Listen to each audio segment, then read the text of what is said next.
समय समय पे होते हैं समय समय की बात, और किसी समय का दिन बड़ा किसी समय की रात। समय का खेल है। आज यहां इस पंडाल भर में लोग बैठे, एक समय यहां ऐसा भी था कि हर पंडाल में लोग बैठे थे। आज हमारी गाड़ी एयरपोर्ट से 20 मिनट में यहां आ गई। एक समय ऐसा था अरेल घाट पहुंचने में 20-20 घंटे लोगों को लग गए। समय का ही तो खेल है।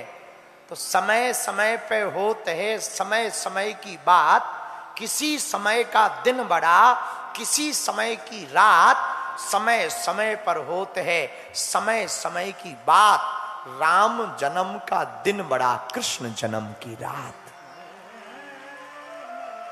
एक बात और याद आ गई, कहो तो बोले। अरे कहो तो।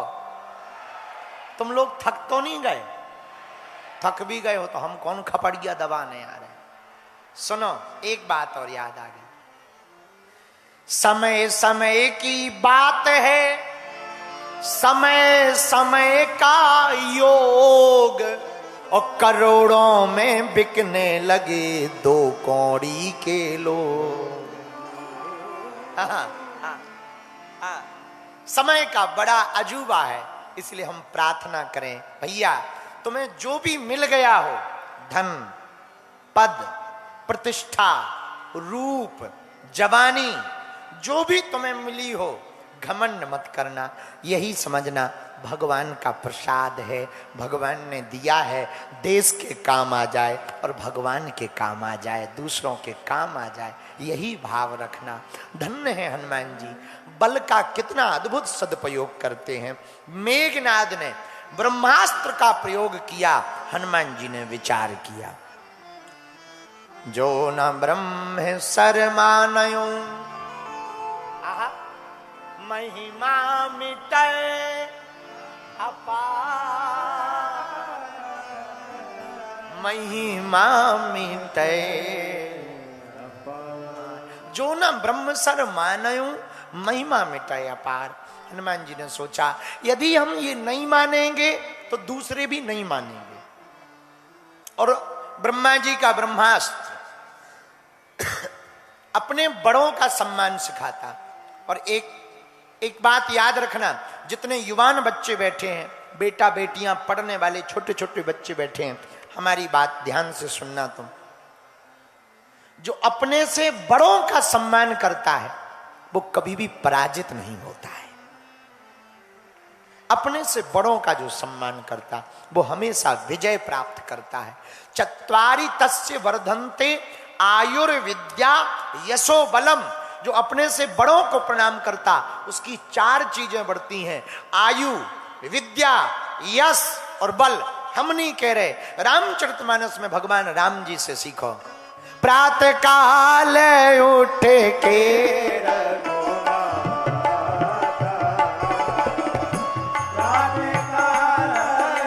गाइए,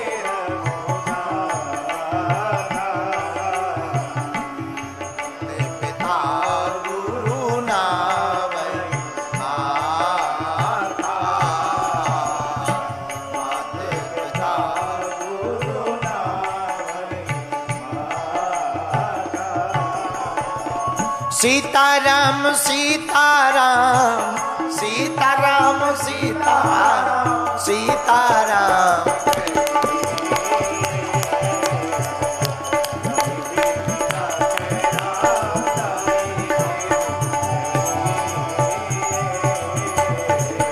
जाहि विधि राखे राम।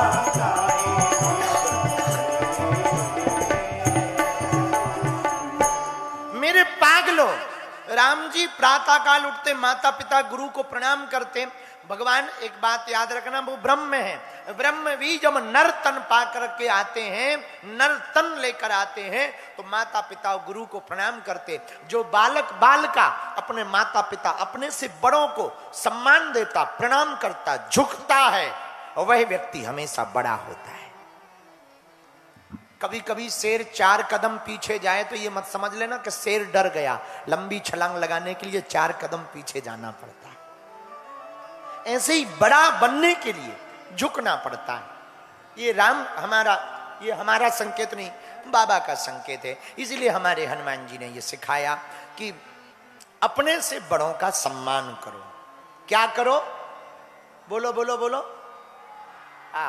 पधारो पधारो। जो अपने से बड़े हैं उनका सम्मान करो। एक बात हम कहें इस पर, और ब्रह्म अस्त्र ते साधा कपिमन कीन विचार, जो न ब्रह्मशर मानयो महिमा मिटे अपार। किसी गांव में एक बारात जानी थी, पर जो शादी हो रही थी वो लवेरिया वाली हो रही थी, मतलब समझ जाओ, बैंसी वाली, इलू इलू वाली। तो लड़की का पिता शादी के लिए राजी नहीं था, पर लड़का लड़की दोनों बहुत प्रेम करते थे। तो लड़की के पिता ने जानबूझकर एक शर्त रखी कि शादी तो हो जाएगी पर एक शर्त है, बारात में कोई भी बूढ़ा आदमी नहीं आएगा। तो आपस में यहां लड़के वालों के विचार हुआ कि जब बूढ़े नहीं जाएंगे तो बारात का क्या मतलब। फूफा जी नाराज हो गए, बोले हम तो जाएंगे। और बारात में कोई नाराज हो या ना हो, फूफा या मूसा जरूर नाराज होता। फूफा जी नाराज हो गए। तो लड़कों ने कहा कि आप जा नहीं सकते, शर्त है। तो बोले नहीं, हम तो चलेंगे, शादी हो या ना हो हम जाएंगे, वरना बारात नहीं जाएगी। तो लड़कों ने एक उपाय किया, बोले एक काम करो, गाड़ी में पीछे बैठ जाओ, ऊपर से पोटली रख दी कपड़ों की ताकि दिखे ना, जब शादी हो जाएगी तो निकाल लेंगे बाहर। तो फूफा भी नाराज नहीं होंगे, शादी भी हो जाएगी। अब बारात गई तो लड़की का पिता तो चाहता ही नहीं था कि शादी हो, तो उसने दूसरी शर्त रखी। जैसी बारात गांव में आई कि सुनो, शादी तो पक्की है, हम कर देंगे, पर एक शर्त और है बारातियों से। हमारे गांव के बाहर जो नदी बहती है उसमें पानी की जगह यदि दूध की धार बहा दें तो शादी होगी।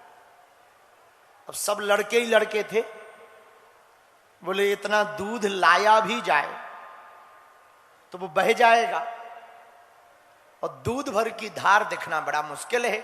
इतने दूध का इंतजाम इतनी जल्दी कैसे होगा, बड़ा कठिन है। आपस में बात करके लड़के बोले कुल मिलाकर के शादी होनी नहीं है, वापस चलो, इन्हें करनी नहीं है, करवानी नहीं है, इसलिए ये नाटक कर रहे। तो जाने लगे। तो लड़के बोले जा तो रही हैं, फूफा जी काहे को मर जाए, निकालो बाहर। तो कपड़ों की पोटली एक तरफ की, फूफा जी को निकाला, इधर आ। फूफा जी बोले क्या हुआ, शादी हो गई? अरे बोले हुई कहाँ, कैंसल हो गई, चलो घर। क्यों हुई कैंसल? बोले दूसरी शर्त रख दी लड़की के बाप ने। क्या? बोले गांव के बाहर जो पानी की नदी बह रही है उसमें दूध की धार बहे तो शादी होगी। अब बताओ ये कोई शर्त है? अब हो ही नहीं पाना है, चलो वापस। तो फूफा जी बोले छोटी मोटी बातों पे बारात नहीं वापस ले जाते। लड़के बोले ये छोटी बात है? बोले बिल्कुल छोटी बात, खबर पहुंचाओ, जाओ लड़की के बाप से कह दो कि दूध का इंतजाम हो गया, इतना हो गया कि गांव में बाढ़ आ जाएगी, पर हमारी भी शर्त है, पानी तुम्हें खाली करवाना पड़ेगा। ये हमारी शर्त, पानी तुम खाली करवा। तो जैसे ही इतनी खबर पहुंचाई लड़की के बाप के पास, तो लड़की का बाप अपने गांव वालों से बोला जरा चेक करो बारात में कोई बूढ़ा तो नहीं आया है, क्योंकि ये जवानों के अंदर, युवान व्यक्ति के अंदर ये बुद्धि तो नहीं हो सकती, ये तो कोई वृद्ध के अंदर हो सकती, क्योंकि कई बार शब्द नहीं अनुभव बोलता है।